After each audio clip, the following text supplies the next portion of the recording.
היי, אתם מאזינים ואתן מאזינות לעוד פרק של Take a Break. שיחות על טכנולוגיה, אבל גם על האנשים שמאחוריה ועל ההחלטות שמתקבלות סביבה.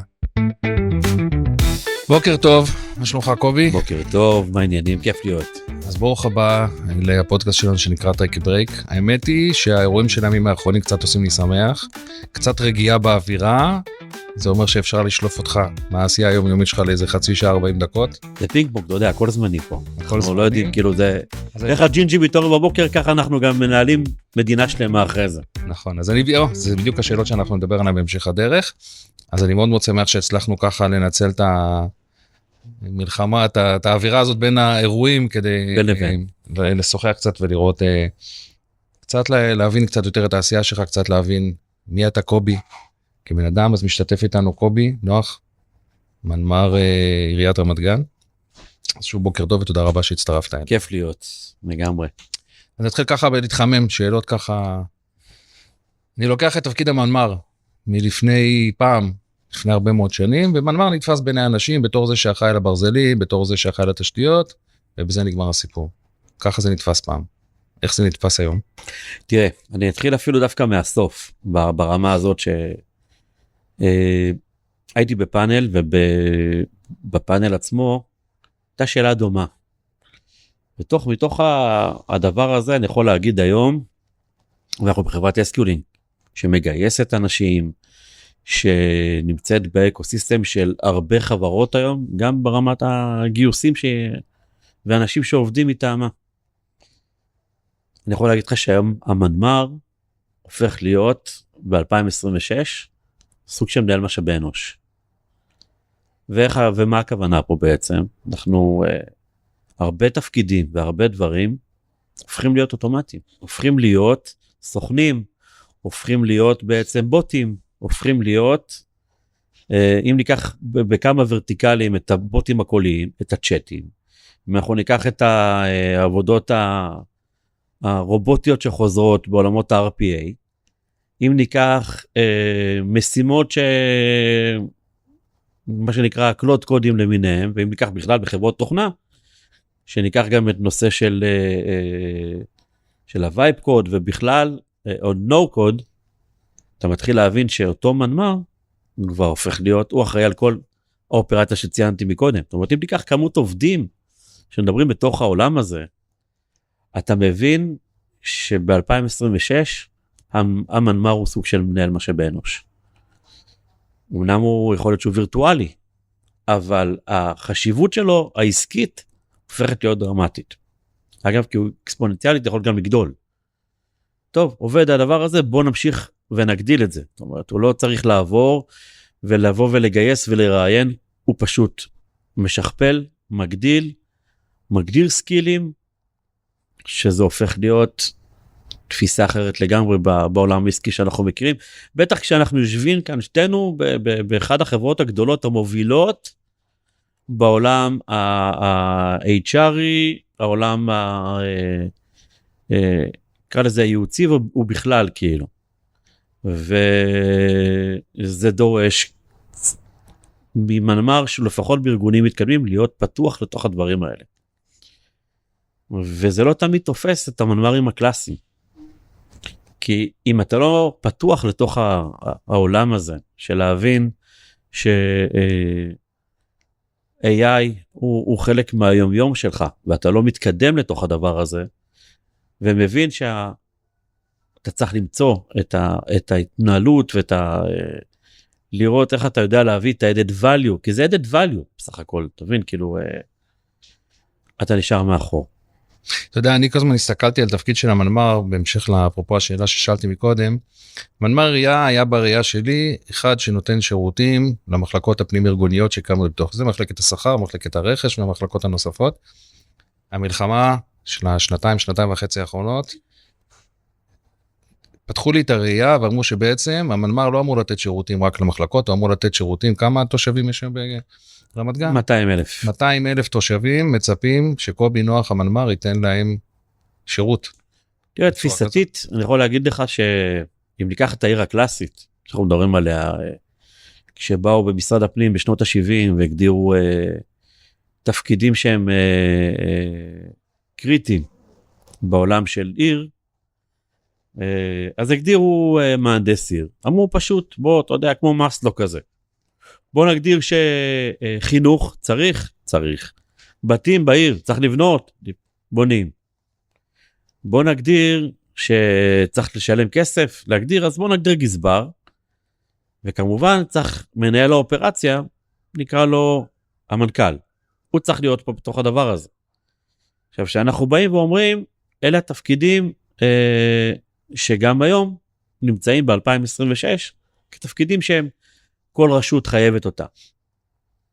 אממה, ב-2026, בואכה כבר, אתה יודע,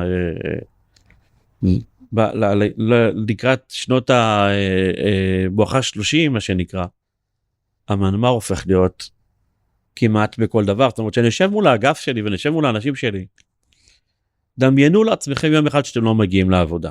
כל אחד בתוך העולם שלו, חבים את האורות, חבים את הדברים, עכשיו דמיינו אם העירייה הזאת יכולה לעבוד. ומה הכוונה?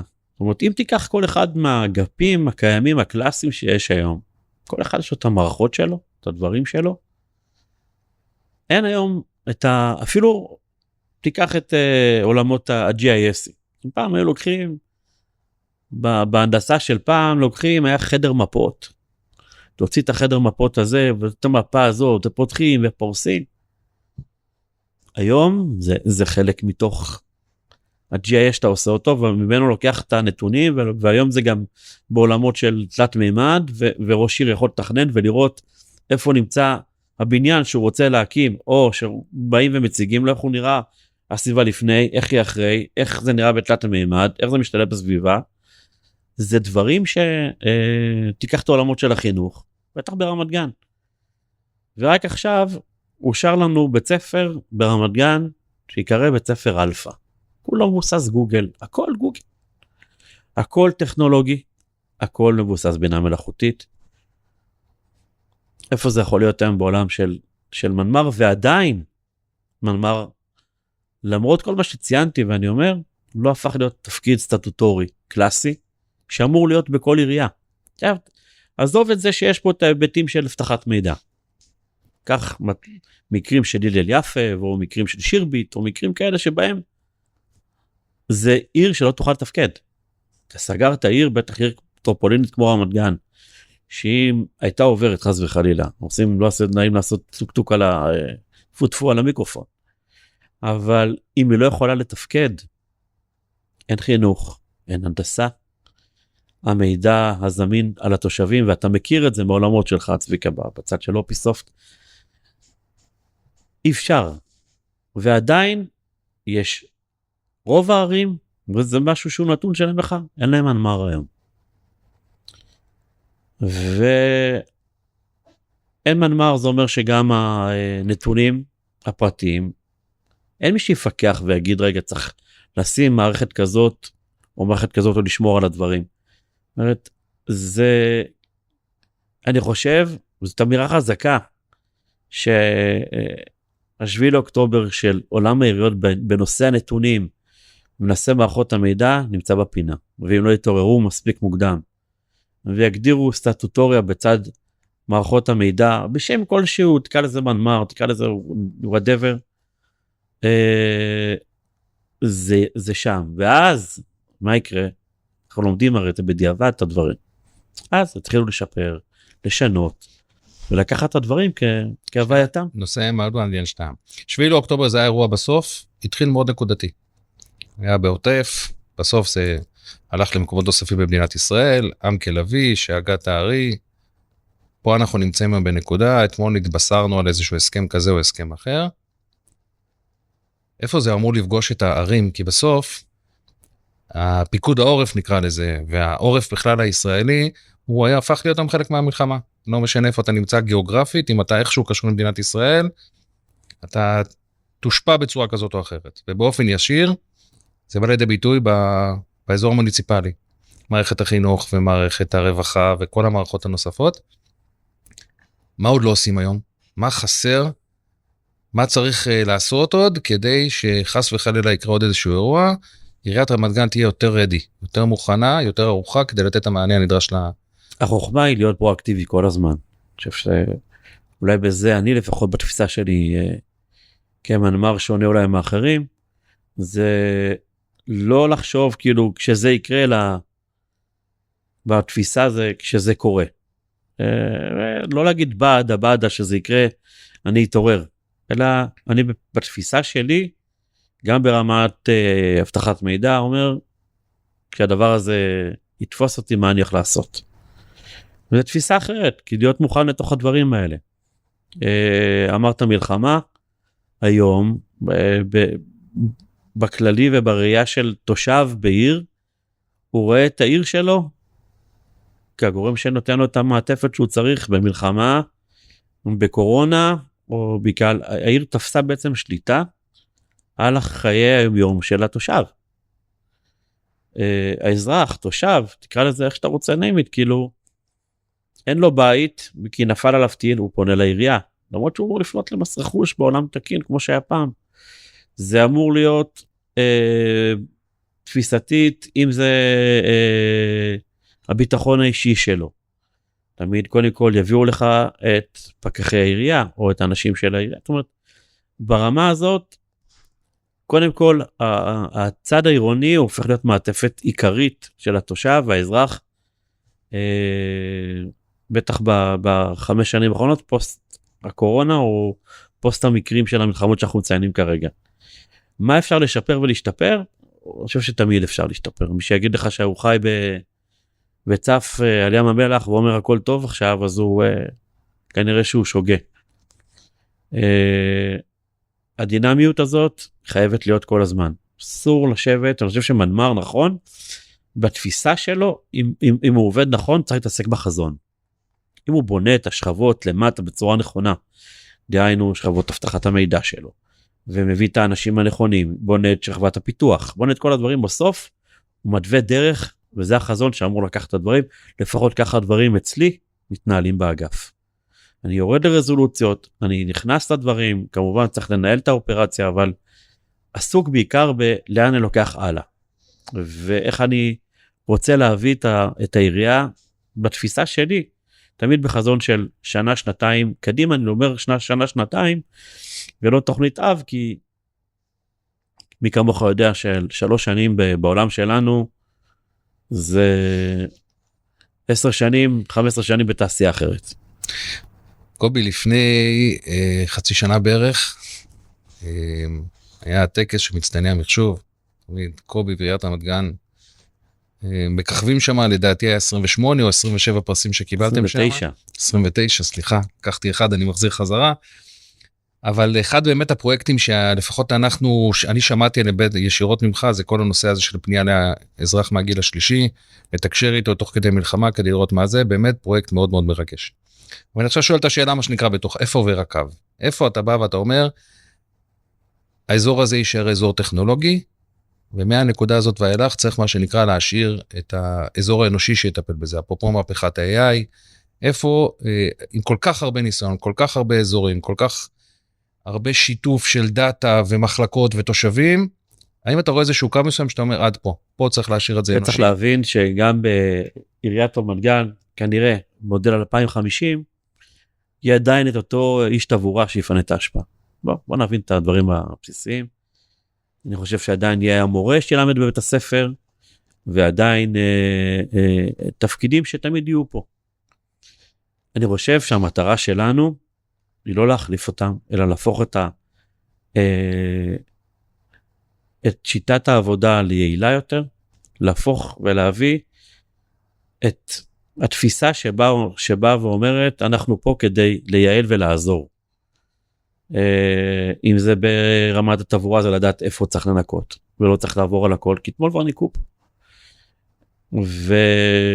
או במקום שאנחנו יודעים, בנתונים שצריך לנקות יותר טוב, אז אולי להביא לשם, במקום המקום שהוא, אתה יודע, נקי עכשיו, אני חושב שבתפיסה הזאת, אנחנו צריכים עדיין לשמור תמיד על המסגרת האנושית. עירייה, בסוף, זה מדהים, אתה יודע, אנחנו עם כל הטכנולוגיה, וכל מה שיש לנו פתחנו לא מזמן, שנה וחצי, שנתיים, את מרכז שירות לתושב. היו כאלה שאמרו, תגידו, אתם נורמליים, מה אתם צריכים? הכל יש לכם אתר, אפליקציה, מה צריך עכשיו את הדבר הזה שנקרא מרכז שירות? כי בסוף, עדיין יש את התושבים שצריכים לראות את הלבן של העיניים, לבוא ולקבל את השירות הזה בצורה ישירה. ולדעתי זה שאנחנו רואים ומשלבים את שתי הדברים האלה ביחד, ואת הצד האנושי, יודעים לחזק אותו ולייעל אותו ולתת עוד שירותים ועוד דברים, זה מה שהופך את זה, אני חושב לאקוסיסטם שהוא באמת מלא. אנחנו צריכים לראות איך אנחנו מדייקים את הדברים, ואף פעם, גם כשאנחנו כמו כדור פורח חולים עם הטכנולוגיה, לא לשכוח את הקרקע, לא לשכוח את האנשים, את התושב, וזה תמיד מזכיר לי את אפרופו מרכז שירות לתושב, בזמנו היה ברחוב הברזל, סניף של בנק הפועלים, תמיד אני קורא לו הסניף העצוב. ולמה? כי אתה רואה, אתה נוסע שם עם כל הימים הטובים של אזור רחוב הברזל, שאתה רואה את כל האורות של המסעדות וכאלה, והולך, אתה נוסע, ואז אתה רואה, זה היה מצד שמאל, אתה רואה סניף של בנק הפועלים, אתה רואה אותו סניף ריק, עם הרבה מכונות, ואז אתה אומר, אולי טעינו במשהו, אולי צריכה להיות לפחות איזה דיילת אחת שבאה, ותכוון, ותסביר, וזה בדיוק איך לא. כי זה בסדר שתגיד לי, זה המכונה שהיא כרגע הכספר שלך פה, תכיר, כספר, מכונה, נעים מאוד. אבל לא, ברגע שגם הבנק הפך להיות מכבסה אוטומטית, אז פספסנו משהו בדרך. זה הדבר הכי גרוע שיכול לקרות בלמה לא, לפחות ברמה שלי, בביג נו נו, לא תראה סניף עירייה כזה. אז זה מרכז שירות התושב כזה שבוא תיכנס אליו ותראה מה קורה. הכל בסדר. אז זה האמת צריכה להיות איפשהו באמצע, בתוך הדבר הזה, עם נטייה תמיד לשמור על האנושיות יותר. אף אחד לא יחליף את אשת הרווחה, את העובדת הסוציאלית. בסוף מישהו צריך לפגוש וצריך לתת את הדברים האלה, אנחנו לא ניתן לבינה מלאכותית להחליט אם צריך פה חיזוק, עזרה או ליווי של עובדת סוציאלית, כי זה התפקיד שלה. אף אחד לא יחליף את המורה ואנחנו לא מתכוונים, אנחנו באים לתת עזר בלימוד. דוגמה טכנולוגית, בהרבה תיכונים אין היום את הלוח והגיר אצלי. יש מסך טאץ'. בסוף השיעור, היא שולחת המורה או מורה, שולחים כרגע את מה שכתבנו ללוח, הם יושבים מול הדבר הזה. וממשיכים מכאן. במקום שהם יתעסקו בלכתוב ולהעתיק כמו שאנחנו עושים סזיפית, אנחנו בעצם מקבלים היום, אתה רואה, חיים הרבה יותר קלים. וזה שילוב של דברים של טכנולוגיה. אז אם רואים כרגע את האנושיות מול המכונה, המכונה באה לעזרת האדם, ולא משהו שהוא בא להחליף אותו. מעניין מאוד. קובי, המלחמה, המצבי החירום, עשו טוב למערכות המידע של עירייה, או שהגעתם לאיזושהי נקודה מסוימת שהרבה מאוד פעילויות שרציתם לעשות בשוטף בתוכניות העבודה, נדחו, זזו בגלל מצב החירום. אגב, אני אספר, נשתף, יש לא מעט ארגונים שאנחנו מקיימים איתם ועושים איתם פעילות שוטפת, ואמרו שהאירועי החירום שיבשו להם את כל התוכניות, והם מרגישים שהם היו צריכים לתת איזשהו פלסטר מסוים, כל התוכניות השתנו. אבל יש ארגונים שאומרים, דווקא בגלל הלחץ, דווקא בגלל האירועים, זה לקח אותנו למקומות הרבה יותר טובים, הרבה יותר מתקדמים, לא נעים להגיד, מלחמה, פצועים, הרוגים, הרס, אבל באי הקטן שלהם, בממלכה הקטנה שלהם, זה עשה להם מאוד טוב. איך זה מה קורה בעירייה מהבחינה הזאת? אני חושב שזה תלוי איך אתה מגיע למלחמה הזאת. אני חושב שדווקא בהקשר שלנו, כמו שאתה יודע, זה עולם של נתונים. אנחנו הגענו לתוך האירוע הזה מוכנים. הגענו עם תיק תושב, מסודר, מוכן, כשאנחנו יודעים מה קורה עם התושבים שלנו, מה עבודה יפה שעשינו גם ביחד. לקחנו מאגרי המידע, ופשוט תיאבנו אותם. ואני חושב שזה היה מפתח למה אנחנו בעצם, לכל השירותים שאנחנו רוצים לתת. האם זה, המלחמה הזאת עזרה לי במובן הזה? קודם כל מלחמה תמיד דבר רע, אבל לא קשור. ברמה הזאת, ברמה הטכנולוגית, זה מסוג הדברים תקציבים צריכים ללכת למקורות של עזרה, רווחה, מפונים, מלונות, ליווי, שעתה יפה של עולם הרווחה, העזרה הסוציאלית ובכלל, ואני חושב שבמקרה הזה, אז תקציבים ירדו, זאת אומרת, היה לנו הרבה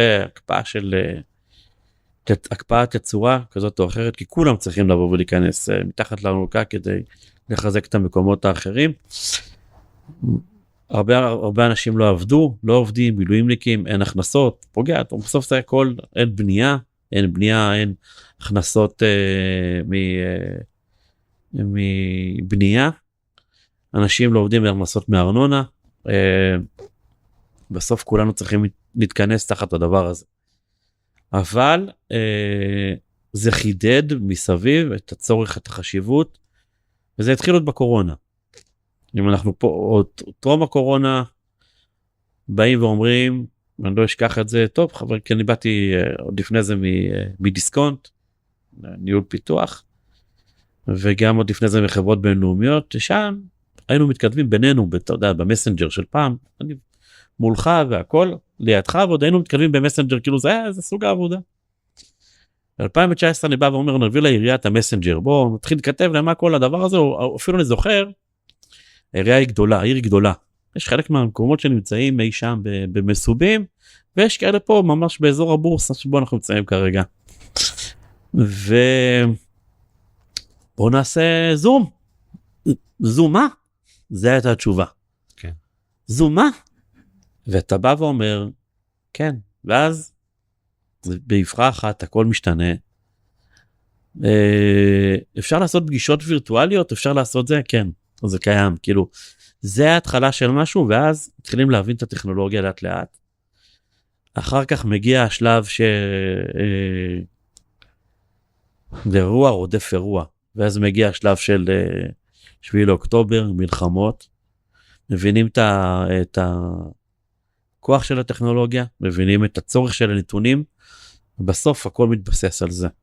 אנחנו באמת היום גם נדבר בינה מלאכותית, אז הכל מתבסס על נתונים, על ה-raw data שאנחנו מביאים, ועל זה אפשר לבנות מדינה, כאילו, בתיאוריה הזאת. ואני חושב שאנחנו חדים יותר היום, חזקים יותר היום, ויודעים מה אנחנו רוצים. זה בעיקר משהו שדיברתי ואמרתי, גם דיברנו על שכבת נתונים שאני מכניס עכשיו. לא, זה תשאיר לשאלות הבאות. הבנתי, אוקיי. קובי, אתה המון דברים.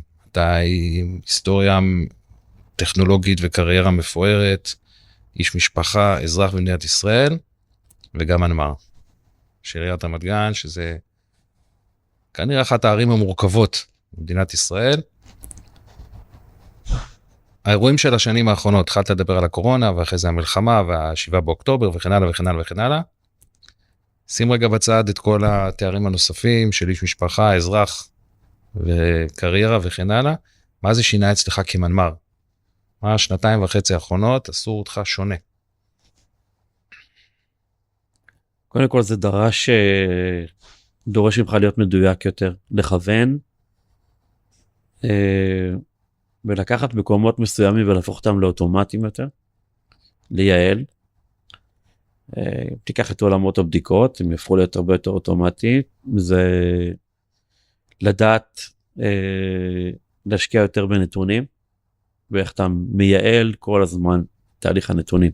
נכנסנו לא מזמן אתר ואפליקציה שהם באמת שם דבר ודוגמה לדעתי. באים ומסתכלים בלבן של העיניים של הדיגיטל התל אביבי. יש שאומרים, ואני גם שבסוף טכנולוגית אולי הם טיפה אפילו תשתיתית יותר מתקדמים. ויודעים שבסוף הדברים האלה בנויים על דאטה. ושם החלטתי להשקיע בצורה הרבה יותר משמעותית. זה ברמה האישית כאזרח ישראלי ברור שזה שינה ומשנה אותך. זה פרספקטיבה לחיים, פרספקטיבה כמנמ"ר. לפעמים זה גורם לך לחשוב איך אני יכול להיות טוב יותר גם כאזרח, גם כתושב וגם כמנמ"ר. מבחינתי זה חלק מלהיות ישראלי, תוך לראות את כל הדברים האלה ביחד. איך אני מחנך את הדור הזה שיהיה גם דור מוצלח ודור טוב. לאיפה אני לוקח את זה כמנמ"ר קדימה? רואה בסוף כשהדברים בכוח האנרציה לוקחים אותנו לעולמות של בינה מלאכותית. שהופכים את הדאטה שלנו כבר למשהו שאם אנחנו היינו פעם מציגים את הדשבורד הקלאסי, אוקיי, מסתכלים עליו, יפה. עכשיו אנחנו גם מתשאלים אותו בעידן של היום, ואנחנו גם רוצים יותר, רוצים שהדאטה תביא ותניע לפעולה. אז אם אני שואל את השאלה קצת מזווית אחרת, אתה בסוף איפשהו לוחש על אוזנו של מנכ"ל העירייה. הוא שואל אותך מה אני יכול לעשות, איזה כיוונים אפשר לקחת, ותפקידו בראייה שלי של המנמ"ר, הוא להיות אחד האסטרטגיים הגדולים, כי בסוף אי אפשר לעשות היום שום החלטה שהיא לא דאטה דריבן. לא יעזור שום נכון. דבר, גם העובדת הסוציאלית, סליחה שדיברת עליה מקודם, אנחנו לא רוצים להחליף אותה, אנחנו רוצים פשוט לתת לה יותר כלים, כדי שהיא תוכל לעשות את העבודה שלה בצורה יותר מהירה, יותר איכותית, ויותר טובה. זה דוגמה טובה, אני אגיד לך צביקה. רגע, אז אני רק אשלים את השאלה. כאסטרטג, כזה שמוביל את התוכניות, כדי שבא ואומר פה אני נכנס ופה אני לא נכנס, ואת זה אני יכול לתת ואת זה אני לא יכול לתת, כשאתה הולך שם את הראש על הכרית בלילה, והולך לישון. עוד 5 שנים. מה אתה מדמיין? תראה, זו שאלה מורכבת, כי כמו שאמרנו מקודם, גם 5 שנים זה הרבה זמן. טכנולוגית זה... אני אקל עליך שנה. שנה? שנה זה יעדים שאני בעצם שם אותם, כי גם אני תמיד צריך לעבוד על תוכנית עבודה. אם אנחנו לוקחים את העולם הזה, ודיברת על היועצת, על העובדת הסוציאלית, הקלאסית וכאלה, דוגמה טובה, אני לא מחליף אותה. תחשוב כמה זמן בשיח, כמו שאני ואתה עושים כרגע בתוך האינטקים האלה שעושים עובדות סוציאליות וכאלה, כמה התזכיר הזה, שהם כותבים אותו, לוקח זמן, כמה צריך לדייק אותו. ובדיוק שם אני מכניס כרגע מערכת, שלוקחת את התזכירים האלה, מייעלת אותם ומעבירה בעצם לוועדות, שאמורות לעזור לתושבים שלנו, תזכיר שהוא כבר מבושל ומוכן על בסיס הנתונים שיש את הדברים האלה, זה ייעול של שעות. כן. זה לא שהשוק מלא בעובדות סוציאליות שמחכות להגיע לפה, לא תמיד, זה הרבה שליחות. ואם אני יכול להקל ולתת עוד, הרי בסוף אם הדברים הופכים להיות אוטומטיים, ברמה כזאת או אחרת, מתפנה לזמן, אני עוזר לתושבים אחרים לקבל את הזמן שלה. אז זאת דוגמה לאיפה אני רואה את הטכנולוגיה משתלבת בעוד הרבה מקומות. ואיך היא מתלווה לעוד הרבה תחומים. בואו ניקח את המשפטית. כך למשל שאלה קלאסית של פעם, שבה אנחנו באים ואומרים, תגידי לי במכרז XY או מה שזה לא יהיה, מה חובת הספק לתת לעירייה בעירייה אם XYZ קורה.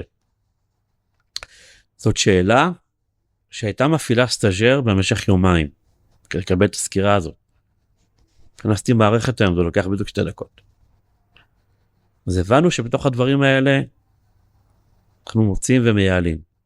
אם היית לפני 2, 3, שעוד לפני שקראו לזה בינה מלאכותית, כנסתי RPA, וזיהיתי את המקומות עם החולשות הכי קלאסיות לבוא, ואתה אומר רגע, מה קרה שבן אדם שולח את כל הנתונים שלו, רישיון, רכב, ארנונה, ואת כל הדברים האלה, ומקבל תו חניה חודש אחרי. למה הוא בכלל צריך להדפיס את זה?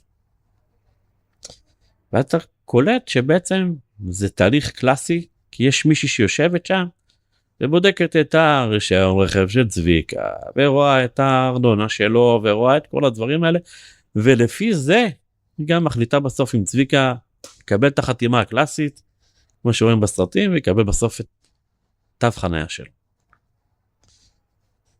זה לוקח 5 שניות בדיוק 5 שניות. ומאותו רגע, יש לך תו חנייה, 5 שניות. וכל החניונים בעיר, והמעודכנים בפעולה הזאת שאחרי שעשית. עכשיו תיקח כל פעם דבר כזה ותפזר את הטכנולוגיה כמו סוכר. לא תשקיע רק באזור מסוים, אלא תיקח כל פעם איך אני יכול לייעל את האגף הזה, או את האגף הזה, או את האגף הזה, או איך אני יכול לקחת עכשיו את עולם של קהילה, לעשות שיתוף ציבור. אבל שיתוף ציבור לא כמו שעשו השכנים שלי, אלא שיתוף ציבור שהוא נשען נטו על תיק התושב. ולמה אני אומר? כי בסוף אני רוצה לדעת שאני אחראי, לדעת אם מתחת לבית שלי ספסל, ולא טוב מי שגר בחולון או בתל אביב יגיד מאינטרס כזה או אחר אם יהיה לי ספסל מתחת לבית. זה לדעת לשלב תיק התושב שלך, ולדעת להפעיל את השאלות המורכדות לאוכלוסייה הרלוונטית. והנה, פתחנו גם את קשרי קהילה לתוך הטכנולוגיה ויעלנו גם אותם. ותיקח כל פעם זווית אחרת ותראה איך אתה מייעל אותה. איך אני רואה את הדברים קדימה? יש הרבה פניות במוקד, כדוגמה. רובוט קולי, בעיניי הוא פתרון טוב, אבל הוא חייב להיות מאוד אנושי.